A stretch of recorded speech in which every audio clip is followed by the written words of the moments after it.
ఏంటంటే జ్ఞానము అనేటువంటి దానికి సంబంధించినటువంటి జ్ఞాన దేవతకు సంబంధించినటువంటి పదం అది. అందువల్ల అకాదమీ అనేటటువంటిది, అందుకే సాహిత్య అకాడమీ అని మనం అంటున్నా కానీ అకాడమీ వాళ్ళు ఎప్పుడు వేసినా కానీ చూడండి పైన అకాదమీ అని వేస్తారు. అందువల్ల సాహిత్య అకాదమీ ఒరిజినల్ వర్డ్ అది. తెలియదు. సాహిత్య అకాదమీలో ఒక 5 ఏళ్ల పాటు జనరల్ కౌన్సిల్ మెంబర్గా చేయడం అనేటువంటిది అది అదృష్టం అనాలో అవకాశం అనాలో తెలియదు. కానీ దానివల్ల దేశవ్యాప్తంగా అప్పుడు మాది గోల్డెన్ జూబ్లీ ఇయర్. అందువల్ల ఆ అవకాశాన్ని పరిష్కరించడం కూడాను కేవలం జనరల్ కౌన్సిల్ మెంబర్స్ వారికి రకరకాలైనటువంటి కార్యక్రమాలు ఏర్పాటు చేసి దేశమంతా కూడా మమ్మల్ని తిప్పారు అప్పుడు ఆ టైంలో. అందువల్ల అది ఒక మంచి అవకాశం కలిగింది. ముఖ్యంగాను లిటరరీ సాహిత్య సంబంధించినటువంటి వ్యక్తులతో కలిసేటువంటి అవకాశం, దేశవ్యాప్తంగా ఉండేటువంటి అవకాశం, చూసేటువంటి అవకాశం, దేశ ప్రజలతో మమేకమయ్యేటువంటి అవకాశం కలిగించినటువంటి సాహిత్య అకాదమీకి ప్రత్యేకంగా ధన్యవాదాలు తెలియజేసుకుంటూ ఈరోజు మనం చేస్తున్నటువంటి సాహిత్య అకాదమీ స్వాతంత్ర సమరయోధుడు వడ్లమూడి గోపాలకృష్ణయ్య, వడ్లమూడి వెంకటలక్ష్మమ్మ ఫౌండేషన్ పక్కన మనం నడిపిస్తున్నటువంటి ఆలూరు బైరాగి మరియు శారదల శత జయంతి. తెనాలి వాడు ఎప్పుడో అదృష్టవంతులైన డాక్టర్ గారు. తెనాలి అంటేనే ఒక ప్రత్యేకమైనటువంటి పేరు ఉంది. అందువల్ల తెనాలి ఎక్కడ ప్రాంతం, ఎక్కడో తమిళనాడు నుంచి వచ్చి మనకి తెలుగు లక్ష్మీనారాయణ గారు చెప్పారు చక్కర మాటలో, ఎక్కడో తమిళనాడులో పుట్టి పెరిగి కడుపు చేత పట్టుకుని తెనాలి వస్తే ఇక్కడికి వచ్చిన తర్వాత సాహిత్య సృజన 7-8 సంవత్సరాలు చేసినటువంటి సాహిత్య సృజన 100 ఏళ్ల తర్వాత మళ్ళీ మనం జ్ఞాపకం చేసుకోవడం అనేటటువంటిది గొప్ప విషయం. నిజానికి ఏంటంటే కథానికల గురించి ప్రాచీనమైనటువంటి సాహిత్య గ్రంథాల్లో కూడాను ఇప్పటికీ కూడా చెప్పేటటువంటి ఏంటంటే ఇతివృత్తం దేని మీద ఆధారపడి ఉంటే ఆకలి, పేదరికం. తెలుగు సాహిత్యం చెప్పేటటువంటి దీంట్లో కథానికలు చెప్పేటప్పుడు మాకు తెలిసినటువంటి దీంట్లో మొట్టమొదటిగా చెప్పేటువంటి మాట అంటే ఆకలి, పేదరికం మీద సాహిత్య సృజన జరిగింది, కథా సృజన జరిగింది, కవితా సృజన జరిగింది. ఆధునిక సాహిత్యాన్ని గురించి చెప్పేటటువంటి మాటకి ఈ మాటలు చెప్పుకుంటాం. అయితే నిజానికి ఈరోజు శారదల గురించి చెప్పుకునేటప్పుడు కూడాను తన సాహిత్యం, కథా సృజన కూడాను ఆకలి, పేదరికం మీదే వచ్చింది. అలాగే రావురి భరద్వాజ సాహిత్యాన్ని గురించి చెప్పుకోవాల్సి వస్తే అక్కడ ఆకలి, పేదరికం మీదే సాహిత్య సృజన జరిగింది. ఇక్కడ దీంట్లో కూడా ఒక చిన్న ఇన్సిడెంట్ మనం గుర్తు చేసుకోవచ్చు. 2 రోజులుగా ఆనందం లేదు, ఆకలితో నకనకలాడుతూ ఉన్నాడు. నటరాజన్ అలా మద్రాసు వీధుల్లో తిరుగుతూ ఉంటే పెద్ద బిల్డింగ్ లో పైన సాయంత్రం వేళ లైట్లు కనిపిస్తున్నాయి, ఫ్యాన్లు తిరుగుతూ ఉన్నాయి. అక్కడ ఫ్యాన్లు తిరుగుతున్నాయి, ఇక్కడ కడుపులో గంగరాలు తిరుగుతూ ఉన్నాయి. అక్కడ లైట్లు వెలుగుతున్నాయి, తన జీవితంలో లైట్లు వెలగడం లేదు. అలాగే అటువంటి ఆకలి తన రాజు పేద, పేద పేద అనేటటువంటి ఆలోచన క్రియేట్ చేసినటువంటి ఒక మంచి ఘటన అది. అలాగే తను తల్లిని గురించి చెప్పుకునేటప్పుడు కూడాను నాకు 2 తల్లులు అని అంటాడు. వాళ్ళ పెద్దక్కని గురించి చెప్పుకునేటప్పుడేమో నాకు పెద్ద తల్లి అని అంటూ తర్వాత నా తల్లి ఎవరు అంటే తెనాలి నా తల్లి అంటాడు. అంటే తన సాహిత్యంలో చాలా వరకు కూడాను అంటే ఒక ప్రాంతానికి సంబంధించింది ఎక్కడి నుంచో వచ్చి ఇక్కడ వచ్చిన తర్వాత ఇక్కడ తను స్థిరపడి ఇక్కడ తను నానా అవస్థలు పడి సాధారణమైనటువంటి హోటల్ పని చేసుకుంటూ ఈ ఊరు నా తల్లి అనేటటువంటి మాట చెప్పుకోగలిగాడే మనం చెప్పుకుంటున్నాం. అది గొప్ప విషయం. దాని గురించి మనం గర్వించాలి. అందుకే నేను ఇప్పుడే మన డాక్టర్ గారు అన్నప్పుడు మనం తెనాలి వల్ల మనం గర్వించాలి అని. అంటే సాహిత్య సృజన అనేటువంటిది ఆకలి, పేదరికం. దీనికి ఒక చిన్న ఇన్సిడెంట్ కూడా మీకు చెప్తాను. మనకి బాగా తెలిసినటువంటిది అణుబాంబు వేసినటువంటిది హిరోషిమా, నాగసాకిలో నేను ప్రత్యేకంగా చూసినటువంటి ఆ మ్యూజియంలో వెళ్ళినప్పుడు ఒక గాజు గ్లాసుకు ఈ చేతి వేళ్ళు 4 వేళ్ల ఎముకలో అంటుకుని ఉండేటటువంటిది ఒక అంటే కరిగిపోయినటువంటి గ్లాసు ఉన్నటువంటి చూశాను నేను. దాంట్లో విచిత్రం అంటే ఒక గాజు గ్లాసుకు అంటుకుపోయినటువంటి వేళ్ళు. ఇది ఏమిటి, దేని గురించి సంబంధించింది అంటే అప్పుడు పడినటువంటి ఆ బాంబుకి ఆ వేడికి ఎవరో అతను నీళ్లు తాగుతున్నాడో ఇంకేం తాగుతున్నాడో ఆ గ్లాసుకి తన చేతి వేళ్ళు అంటుకుపోయాయి. దాని క్రింద ఒక పొయిట్రీ రాశాడు ఇంగ్లీష్లోనే. అంటే వేదన, తను జీవితాన్ని, కొత్త జీవితాన్ని కోరుకుంటూ ఉదయం ఆనందంగా గడిపేటటువంటి సమయంలో తనకు తెలియనటువంటి జీవితంలోకి తీసుకుని వెళ్ళింది ఈ బాంబు అని పెట్టాడు. అంటే కొత్త జీవితాన్ని ఆలోచించుకుంటున్నాడు, టీ కాఫీ తాగుతుంది, కానీ తనకు తెలియనటువంటి లోకానికి తీసుకుని వెళ్ళింది ఈ అణుబాంబు అనేటటువంటిది. ఆ బాధ, వేదన. ఇక్కడ కూడా శారద చేసినటువంటిది ఏంటంటే బాధ, ఆకలి, వేదన. అందరిలాగా కాళ్ళు పొడుచుకొని ఇంట్లో కూర్చోలేదు. కేవలం నాకు ఈ పని మాత్రమే చాలు అని ఎప్పుడూ అనుకోలేదు. తను చేసినటువంటి ఏంటంటే సాహిత్య సృజన చేశాడు.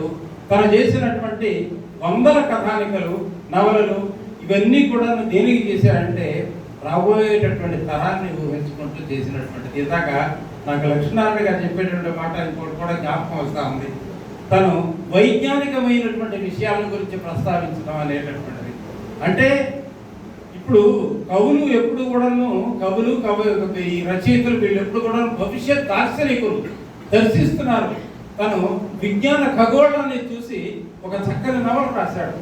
ఈ జ్ఞానం కలిగినటువంటి ఆలోచన కలిగించడమే కవులకు ఉండేటటువంటి ఒక గొప్ప లక్షణం. అదే మనం శాస్త్రంలో చూస్తాం. నేను ఇక్కడ ఎక్కువ మాటలు చెప్పడం కాదు, కానీ మనకు పెద్దలు ఉన్నారు, వారు చెప్పిన తర్వాత మిగిలిన విషయాలు పంచుకుందాం. ప్రస్తుతం మన మధ్యలో చెరుకూరు సత్యనారాయణ గారు శారద నవలా సాహిత్యాన్ని గురించి చెప్పారు. తర్వాత శరత్చంద్ర జ్యోతిశ్రీ గారు కథా సాహిత్యాన్ని గురించి చెప్పారు. చెరుకూరు సత్యనారాయణ గురించి నారాయణ గారిని ఇప్పుడు పత్రాన్ని సమర్పించవలసిందిగా కోరుతున్నాను.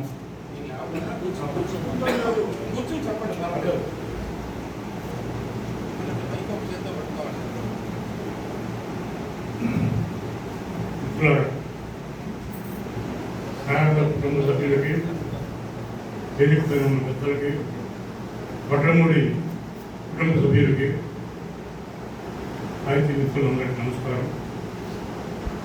ఇలాంటి సెషన్లో చివరి ఉపన్యాసకులకు ఉండే డిసడ్వాంటేజ్, చాలా విస్తృతమైనటువంటి సబ్జెక్టు 20 నిమిషాలు కుదించుకొని చట్టంలో ఉండేటువంటి అనుకూలత ఈ రెండు ఉంటాయి. చాలా డైలాగ్ సెషన్లో చూసిన దానికంటే భిన్నంగా ఛానల్లో ఇవాళ ఏముందంటే ఆఫ్టర్ లంచ్ భోజనం చేయగానే చాలామంది వెళ్ళిపోతారు, కానీ ఇక్కడ ఎవరు వెళ్ళలేదు, అందరూ ఉన్నారా, అది ఒక మంచి కోపరిణామం. నేను సాహిత్య సభలకి సాధారణంగా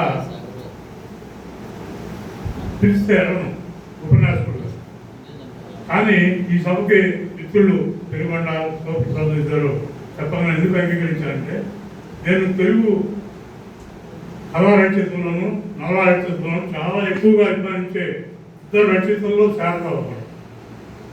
రెండో వాళ్ళు కొమ్మిరెడ్డి విశ్వమోహన్ రెడ్డి నవలా రచయిత. వీళ్ళిద్దరిని ఎందుకు అభిమానిస్తాను మిగతా వాళ్ళకంటే, అంటే మిగతా వాళ్ళకంటే భిన్నమైనటువంటి గొప్ప విజన్ కార్డులను, సెల్ ఫోన్లోను, వస్తువులను, గొప్ప కళాకారులు, చక్రవర్తులను కాదు, గొప్ప నవలు రాసాలని కూడా కాదు, ఇద్దరు విశిష్టమైనటువంటి వ్యక్తిత్వాలు ఉన్న రచయితలు. శారద వ్యక్తిత్వం ఏంటి, శారద ఎందుకు అభిమానించాలి? ఆయన నవల కథల్లో కొంచెం విస్తృతమైనటువంటి జీవితాన్ని, సమాజాన్ని బయటికి తీసుకొచ్చాడు. కానీ నవలలు చాలా చాలా సాధారణమైనటువంటి నవలలు. కానీ ఎందుకు గొప్ప నవల రచయిత, ఎందుకు గొప్ప కథా రచయితగా మనం భావించాలంటే, ఆయన జీవించింది 30 ఏళ్ళు. 12 అందరూ ఇందాక చెప్పారు, 12 ఏళ్ళ తర్వాత తెనాలి వచ్చాడు. అంటే తెనాలి వచ్చిన దాకా తెలుగు వినటం, మాట్లాడటం, చదవటం ఏది తెలియదు. 18 సంవత్సరాల తర్వాత బతికిన కాలంలో 9 సంవత్సరాలు, కేవలం 9 సంవత్సరాలు తెలుగు భాష మాట్లాడటం, చదవటం, రాయటం అన్నీ నేర్చుకున్నాడు. ఆ తర్వాత బతికింది కేవలం 9 సంవత్సరాలు. మొట్టమొదటి కథ 1946లో రాశాడు, ప్రజాశక్తి పత్రికలో. చనిపోయింది 1955లో. అంటే 9 సంవత్సరాల కాలం మాత్రమే రచయితగా బతికాడు, 30 సంవత్సరాల కాలం మనిషిగా బతికాడు. తెలుగు కేవలం 9 సంవత్సరాల కాలంలో నేర్చుకున్నాడు. ఇది ఆయనలో ఉన్నటువంటి విలక్షణత, విశిష్టత. అందుకని తెలుగు ప్రజలంతా ఆయన గొప్పగా అభిమానించాలి, గౌరవించాలి, ఆరాధించాలనేది నా అభిమానం. ఆ కారణంగా నేను శారదరచన మాట్లాడాలంటే ఎమ్మటే ఒప్పుకున్నాను. రెండో కారణం, శారద నవల గురించి మాట్లాడాలంటే నేను ఒప్పుకోవడానికి రెండో కారణం ఏంటంటే ఆయన నవలన్నీ నా దగ్గర ఉన్నాయనే ఒక అభిప్రాయంతో. కానీ తీరా నా లైబ్రరీలో చూస్తే 3 నవలలు మాత్రమే ఉన్నాయి. ఆయన మొత్తం 13 నవలలు రాశాడు. మిగతా నవలన్నీ ఎప్పుడో చిన్నప్పుడు విద్యార్థి దశలో చదివినాయి, కానీ తర్వాత దొరకలా. సరే, నా మటుకు నాకు రాష్ట్రంలో చాలా విస్తృతమైనటువంటి సాహిత్య పరిచయాలు ఉన్నాయి. నేను మొత్తం తెలుగు రాష్ట్రాలు రెండింటిలో గాలించినా కూడా నాకు 9 నవలలు మాత్రమే దొరికినాయి. మిగతా నవలలు దొరకలేదంటే నేను తక్కువ కృషి చేశాను. పెద్ద పెద్ద సాహిత్యవేత్తల్ని, అంతకుముందు శారద నవలను ప్రచురించిన వాళ్ళని అందరూ అడిగారు, కానీ దొరకలా. ఎందుకు చెప్తున్నానంటే, మనం ఇందాక చెప్పారు శారద తెనాలి నా తల్లి అన్నాడు. శారద తెనాలి నా తల్లి అనుకోవడం తప్పలేదు అనుకున్నాడు. కానీ మన సభాధ్యక్షుడు చెప్పినట్టు తెనాలి ఆంధ్రదేశం శారదను మనం పెట్టని మాత్రం అనుకోలే. అనుకుంటే ఇవాళ శారద లాంటి వ్యక్తి రాసిన నవలలో కేవలం 11 నవలలు చాలా కృషి చేస్తే మా దగ్గర ఉన్న 3 నవలలు కాకుండా ఇంకొక 6 నవలలు దొరికినాయి. అది కూడా ప్రముఖ పెద్ద రచయిత ఇక్కడ ఉన్నారు, కాటగడ దయానంద్ గారు. ఆయన ఎక్కడో సంపాదించి నాకు పెట్టిన పీడిఎఫ్లోంచి నేను డౌన్లోడ్ చేసుకొని ప్రింట్ తీసుకున్నాం. అంటే ఇవాళ శత జయంతి జరపడానికి మనకు ఉన్నటువంటి నైతిక హక్కును కూడా నేను క్వశ్చన్ చేయాల్సి వస్తుంది. మనం అంటే ఇక్కడ ఉన్న వాళ్ళకే కాదు, వాళ్ళ కుటుంబ సభ్యులు మినహాయించి మనకున్న అందరికీ సాహిత్య అకాడమీతో సహా మనకి ఉన్న నైతికతను కూడా మనం ప్రశ్నించుకోవాలి. శత జయంతి జరుగుతున్నటువంటి ఇంత గొప్ప రచయిత రచనలు ఈనాడు తెలుగు ప్రజలకి కనీసం మనం మాట్లాడడానికి కూడా అందుబాటులో లేని స్థితిలో ఉన్నాం అనేది మనం గమనించాలి. హర్షవ్ వాళ్ళు కొంచెం పెద్ద మనసుతో ఈ మధ్య కొన్ని కథలు, కల్పికలు అట్లాంటివి ఒప్పుకేశారు. కొన్ని కథలు తీసుకొచ్చారు. అంతకుముందు రక్తస్పర్శ కథలు కూడా దీనిలో ఉన్నాయని చెప్పారు. అదే పని నవల విషయంలో మనం చేయలేకపోయాం. నేను సభాముఖంగా నవల గురించి మాట్లాడే ముందు చిన్న హామీ మీకు ఇస్తాను. ఇక్కడ ఉన్నటువంటి శారద అభిమానులు, వాళ్ళ కుటుంబ సభ్యులు, ఆర్థిక పెద్దలు, సాహిత్య అభిమానులు, సాహిత్య సంస్థల నాయకులు కూడా ఉన్నారు ఇక్కడ. శారద మిగతా నవలలో కూడా సంపాదించి ఇవ్వగలిగితే శారద సమగ్ర సాహిత్యాన్ని మొత్తాన్ని ప్రచురించే బాధ్యత నేను తీసుకుంటానని మీ అందరికీ హామీ ఇస్తూ, ఆ నవల సేకరణలో మీ అందరి సహకారం నాకు అందించాలని కూడా నేను కోరుతున్నాను. ఇకపోతే శారద నవలలు దాని గురించి చెప్పాలంటే ముందు ఇచ్చిన టైం ఈ లెక్చర్ చదివేదానికే సరిపోలేదు. అందుకని నేను చాలా క్లుప్తంగా మాట్లాడి చాలా విస్తృతంగా రాసినటువంటి పత్రం సాహిత్య అకాడమీ వాళ్ళకి ఇచ్చాను. అది ఆ పత్రం మరి ఏ రకంగా ఉపయోగిస్తారో నాకు తెలియదు, కానీ అది ఉపయోగించిన ద్వారా చూద్దాం. అదేవిధంగా సాహిత్య అకాడమీ కూడా ఈ మొత్తం నవల సాహిత్యాన్ని, శారద రచనల్ని మొత్తం దొరికేట్టుగా కృషి చేయాలని విజ్ఞప్తి చేస్తూ శారద రాసిన నవల్లో దృష్టి చదువుతాను. ముందు ఏది సత్యం, అపస్వరాలు, మంచి చెడు, ఈ 3 నవల్లో ఒక సంపుటిగా పర్స్పెక్టివ్ ఐడెంటిటీ వాళ్ళు వేశారు. ఆ తర్వాత అందాల దివి, నీడలో జీవితం, చీకటి తెరలు, నాగరికుని ప్రేమ, సందేశం, అడవి మధ్యలు, భూపతి, రేవతి, వర్ణార్ణవం అనే నవలు, 3 డిటెక్టివ్ నవలు. ఈ 3 నాకు లభ్యమైనవి. ఒకటి మహీపతి, ఇదే సాగాదేవి హత్య అనే పేరుతో కూడా అచ్చు కాబట్టి నవల రూపంలో వచ్చింది. రెండవది కార్యదర్శి, మూడవది ఓటర్ల శవం. ఈ 3 డిటెక్టివ్ నవలు. ఇవి కాకుండా అహల్య, నరబలి అనే 2 నాటికలు, అవి కూడా నాకు దొరికినాయి. ఈ మొత్తం నవలలో నాకు దొరికిన ఈ 9 నవలను మినహాయించి మిగతా నవల్లో ఎవరైనా మిత్రుల దగ్గర ఉంటే నాకు ఫోటోస్టాట్ ఇచ్చిన నేను ప్రింట్ తీసుకుంటాను, లేకపోతే నాకు పుస్తకం పంపించిన నేను భద్రంగా ఫోటోస్టాట్ తీసుకొని ఇస్తాను. పెద్దనం చేసుకున్న ఫోటో స్టాట్ తీసుకొని నాకు ఇచ్చిన ఆ ఫోటో స్టాట్కి అయ్యే ఖర్చులు ఇస్తాను, ఆ బాధ్యత శాఖ యజమానం తీసుకోవాల్సిందిగా కోరుతూ ఈ 9 నవలల గురించి సాకల్యంగా సమీక్షించడానికి పరిచయం చేయడానికి నాకు ఇచ్చినటువంటి 20 నిమిషాలు ఏమాత్రం సరిపోదు. దాని గురించి వివరంగానే నా పత్రంలో రాసుకోవడం జరిగింది. శారద ఆయన మనకు తెలిసినంత వరకు, మనకి భుజంగరావు వీళ్ళు రాసినటువంటి పుస్తకాల ద్వారా తెలిసినంత వరకు ఆయన 18 సంవత్సరాల జీవితకాలం తెనాలిలోనే గడిపాడు. ఎప్పుడన్నా 1 సందర్భాల్లో విజయవాడకు పోయాడేమో కానీ మొత్తం అన్ని నవలలోనూ నవల కార్యక్షేత్రం మాత్రం విజయవాడే ఉండటం విశేషం. మరి విజయవాడ మధ్య మధ్యలో పోయి ఉన్నాడో ఎక్కడ పోయినట్టు మనకు లభ్యమైనటువంటి పుస్తకాలు లేవు. కానీ విజయవాడలో కూడా ఆనాటి విజయవాడలో, ఇవాళ విస్తృతంగా పెరిగినటువంటి విజయవాడ కాదు, ఆ నవలన్నింటిలో ప్రస్తావించబడింది గాంధీనగరం, మొగరాజపురం, కృష్ణలంక, దుర్గమ్మ గుడి, అందరికీ తెలిసినటువంటి 4-5 పేటలే. బహుశా ఎందుకు ఊహించాడో, ఎప్పుడైనా విజయవాడ వెళ్ళాడు తెలియదు. మొత్తం నవలలో కళాక్షేత్రాలన్నీ కూడా విజయవాడలో కూడా శారద నవలు రాసిన కాలం, శారద సజీవంగా ఉన్నటువంటి కాలం 1925-34 ఇక్కడికి వచ్చాడు. 34-55 మధ్య కాలంలో ఉన్నటువంటి 18-19 సంవత్సరాల కాలం. ఆ కాలంలో తెలుగు నవల సాహిత్యం ఎట్లా ఉందో, నవల సాహిత్యాన్ని గురించి కనీస పరిచయం ఉన్నటువంటి మీ అందరికీ తెలుసు. మొత్తం బ్రాహ్మణ అగ్రహారాల అరుగుల మీద నవల రచయితలు సేవ తెలుస్తూ, చలవ లాంటి రచయితల ప్రభావం తెలుగు పాఠకుల మీద విస్తృతంగా ఉండి నైతికత, లైంగికత విషయాల్లో చాలా విశృంఖలత రాజ్యమేస్తున్నటువంటి రోజుల్లో శారద ఈ నవలన్నీ రాశాడు.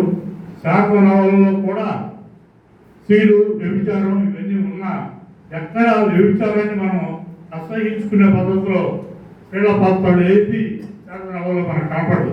ప్రతి స్త్రీ పాత్ర పాఠకుడి సింపతి. వాళ్ళు వ్యభిచారానికి పాల్పడినా కూడా దానికి కారణం ఆకలే కానీ లైంగికంగా విశృంఖలతో మాత్రం కాదు. ఒక్క పాత్రలో కూడా అది మనకు కనపడలేదు. ఆ రకంగా శారద స్త్రీ పాత్రను మాత్రం మలచడం, వ్యభిచారం చేసే స్త్రీల విషయంలో కూడా మనకి సానుభూతే కానీ ఏమాత్రం జుగుప్తో కలగకుండా అన్ని నవల్లో స్త్రీ పాత్రాన్ని శారద మలచడం అనేది చాలా గొప్ప. ఆయన అసంపూర్తి నవళ్ళు, అముద్రిత నవళ్ళు కూడా కొన్ని తర్వాత ప్రచురణలోకి వచ్చినాయి. వాటిల్లో కూడా చివరికి ఎలా ముగించేవాడు కానీ ప్రస్తావించినంత వరకు, ఆయన రాసినంత వరకు స్త్రీ పాత్రని చాలా గొప్పగా సమాజం అంగీకరించే వ్యక్తులుగా స్త్రీని, సమాజం గౌరవించే పద్ధతిలో స్త్రీని చిత్రించాడు. కానీ ఎక్కడ విచారం చేసిన స్త్రీల్లో కూడా విస్తృత కాపాడకుండా శారద గొప్పగా స్త్రీ పాత్రను మంచినటువంటి గొప్ప వ్యక్తి. ఆయనకి కమ్యూనిస్ట్ పార్టీ పరిచయం, అభ్యుదయ రచనల సంఘం పరిచయం ఉంటాం. ఆయన రచనా వ్యాసంగం మీద స్త్రీల పట్ల ఇంత గొప్ప సానుభూతిగా వాళ్ళు చిత్రించడం మీద ఉన్నాయి.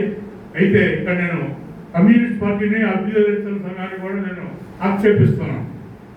శారదని గౌరవించడంలోను, శారదను బతికించడంలోను తెనాలి పట్టణంలో ఉన్నటువంటి ప్రజలతో పాటు కమ్యూనిస్ట్ పార్టీ కూడా బాధ్యత తీసుకోవాలి. ఈ ఆలూరు భుజంగరావు కానీ, శారద నటరాజన్ కానీ వీళ్ళిద్దరూ కమ్యూనిస్ట్ పార్టీకి ఆనాటికే పనిచేస్తున్నటువంటి కార్యకర్తలుగా ఉన్నారు. కానీ వాళ్ళ మంచి చెడులు, వాళ్ళు బతకడానికి, వాళ్ళు అనారోగ్యంగా ఉంటే మందులు కొనుక్కోవడానికి ఎక్కడ కమ్యూనిస్ట్ పార్టీ కూడా బాధ్యత తీసుకోలేదు. పైగా ఇంకొక చిన్న విషయం చెప్తాను. ఆయన తెలుగు మీరంతా కొంతమంది అపోహపడతారో ఆయన తెలుగు భాషకి చేశాడు అయ్యని. నాకు అర్థమైనంత వరకు శారద ప్రతి రచన బతకడం కోసం చేశాడు, డబ్బుల కోసం చేశాడు. డబ్బులు బతకడం కోసం, కుటుంబాన్ని బతికించుకోవడం కోసం, వచ్చినటువంటి మూర్ఛ వ్యాధికి మందులు కొనుక్కోవడం కోసం రచన చేశాడు. రోజు రైల్వే స్టేషన్కి వెళ్ళేవాడు. ఎందుకు? ముందు పోస్ట్ అక్కడికి వస్తుంది, రైల్వే స్టేషన్కి పత్రికలు అక్కడికి వస్తాయి. ఆయన రాసిన కథలు, గల్పికలు, చెడుకులు ఇట్లాంటి పత్రికల్లో వచ్చినటువంటి ఈ తెలుసుకోవడానికే కాకుండా ఎక్కడన్నా ఎవరన్నా దయదచ్చి ఒక 10 5 మనీ ఆర్డర్ చేశాడు అని ఎత్తుక్కోవడం కోసమే ఆయన రైల్వే స్టేషన్కి వెళ్ళాడు. అట్లాంటిది కూడా ఆయన ఒక నవల్లో ప్రస్తావిస్తాడు. ఒకవేళ పోతన శ్రీనాథుడు బతుకుంటే వాళ్ళు కూడా ఈ పబ్లిషర్స్ దగ్గరికి వెళ్ళి, అయ్యా నా భాగవతాన్ని ప్రచురిస్తారా, అయ్యా నా పల్లాని చరిత్ర ప్రచురిస్తారని కాళ్ళ పడి చివరికి వాడు చూచా అని 10 5 విశ్లేషించే పరిస్థితుల్లో పోతన శ్రీనాథుడు లాంటి గొప్ప రచయితలు కూడా ఉండేవాళ్ళని చెప్పాడంటే ఆయన ఈ పబ్లిషర్స్ దగ్గర ఎంత ఇబ్బందులు పడ్డాడో మనకు అర్థమవుతుంది. పబ్లిషర్స్కి రచయితలకి మధ్య ఉన్నటువంటి ఈ దుర్మార్గమైనటువంటి సంబంధం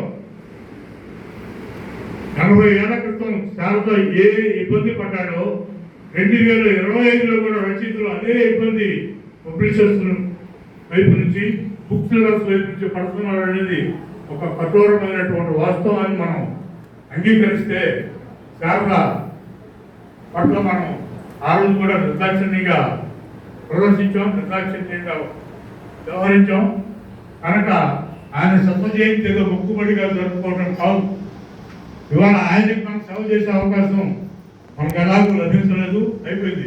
శారద కుటుంబం గురించైనా ఇవాళ అదృష్టవశాత్తు శారద కుటుంబ సభ్యులు చాలా మంది మన మధ్యలో ఉన్నారు. వాళ్ళు ఎక్కడున్నారో తెలుగు సాహిత్యవేత్తలు, తెలుగు సాహిత్య సంఘాలు తెలుసుకోగలిగినాయి.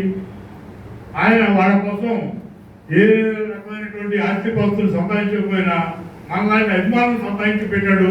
మనం శారద కుటుంబ సభ్యులకైనా కనీసం ఏదో ఒక రూపంలో సహాయం చేసి శారద రుణాన్ని తెలుగు సాహిత్య అభిమానులు మనం తీర్చుకోవాల్సిన బాధ్యత కూడా మన పైన ఉంది.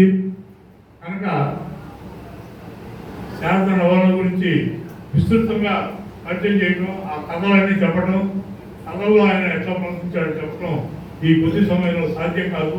దాన్ని వివరంగానే రాసి టీడీపీ చేయించి సాహిత్య అకాడమీ వాళ్ళకి వేశాను, ఇచ్చాను. అది వాడు ఎక్కడన్నా ప్రచురిస్తే కొంత ఉపయోగంగా ఉంటుంది. నేను మరోసారి మీ అందరికీ విజ్ఞప్తి చేస్తూ, ఇంతకుముందు ఎవరూ చెప్పినటువంటి కొత్త విషయాన్ని మాత్రం మీకు తెలియజేస్తాను. శారద అసలు నటరాజు అనేది నచ్చినంత చెప్తారు, మనందరికీ తెలుసు. శారద నవలన్నీ శారద అనే పేరుతో రాశాడు. ఒకవేళ ఆయన ఏ పేరుతో రాసినా అది ప్రింట్ అయ్యింది శారద అనే పేరుతోనే వచ్చాయి. కానీ ఆయన అనేక రచనలు, కథలు కానీ, గల్పికలు కానీ, చెడుకులు కానీ ఏదైనా రాయని వేరు వేరు పేరుతో రాశాడు. ఆయన పెట్టుకున్న కలం పేరు ఇంతకుముందు ఎవరో చెప్పలేదు. ఒక విషయం నేను సేకరించిన దానిలో ఉందే చెప్తాను. శారద, ఎస్ఆర్ రాజన్, నటరాజన్, శక్తి, గంధర్వుడు, నాగార్జునుడు, సత్యాన్వేషి, ఇన్ని కలం పేరుతో రాశాడు. ఆయన రాసిన రచనలన్నీ దయచేసి ఈ పేరుతో ఉన్న, శారద పేరుతో ఉన్న దయచేసి అందించి ఒక చోట చేర్చే పని మీరు చేస్తే దాన్ని ప్రచురించే పని ఆ బాధ్యత నేను తీసుకుంటానని మరోసారి విజ్ఞప్తి చేస్తూ, ఇప్పటికైనా శారదని మనం గుర్తించడం, ఆయన శత జయంతి సందర్భంలో వాళ్ళ కుటుంబ సభ్యులందరినీ మన మధ్యకి తీసుకురావడం సంతోషకరమైన విషయం. దీన్ని కొనసాగించి శారద పట్ల తెలుగు సాహిత్యాభిమానులుగా మన రుణాన్ని కూడా తీర్చుకోవాలని కోరుతూ సెలవు తీసుకుంటాం.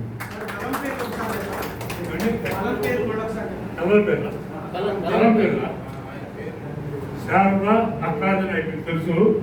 ఎస్ఎన్ రాజన్, నటరాజన్, శక్తి, గంధర్వుడు, నాగార్జునుడు, సత్యాన్వేషి, 7 కలం పేరుతో రాశాడు మొత్తం.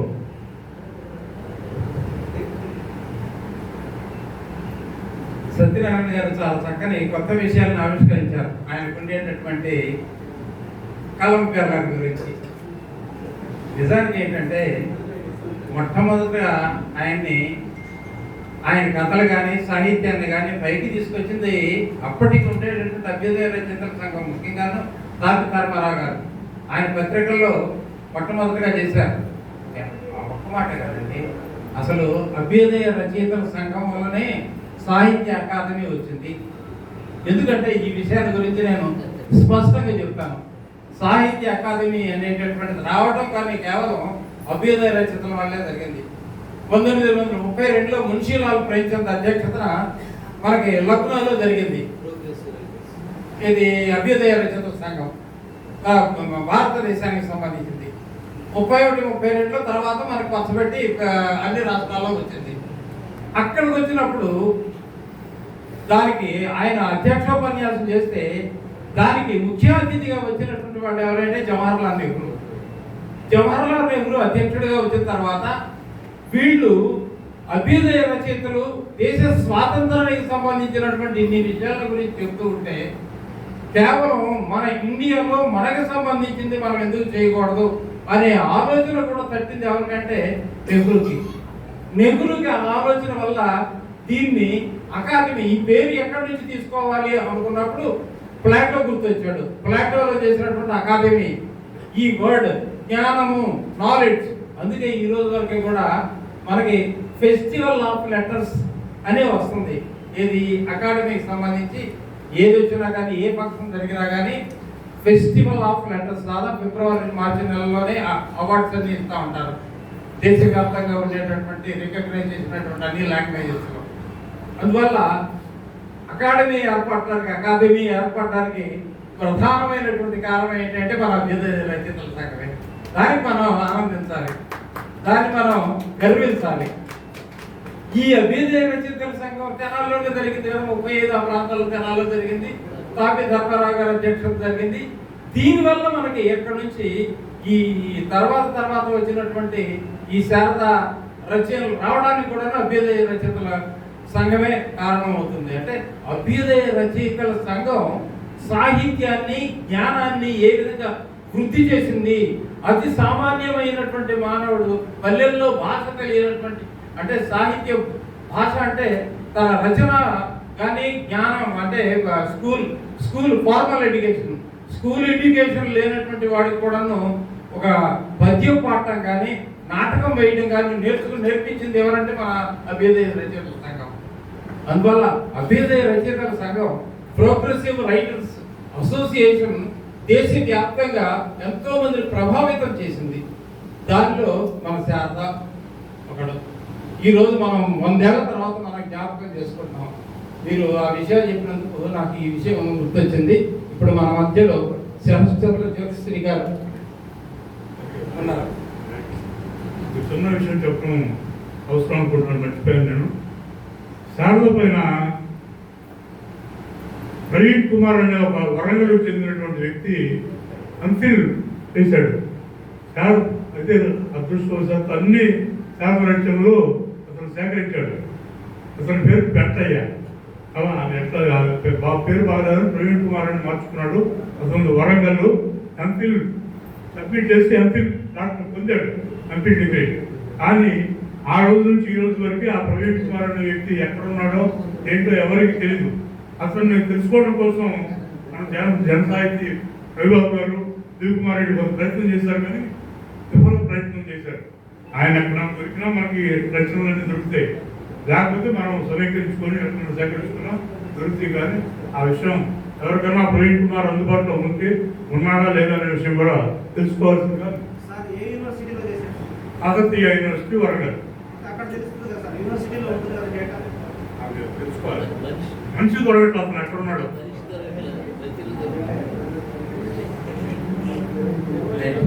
ఇప్పుడు మన మధ్యలో కథా సాహిత్యం శ్రీ శరశ్చంద్ర జ్యోతిశ్రీ గారు ఉన్నారు. వారిని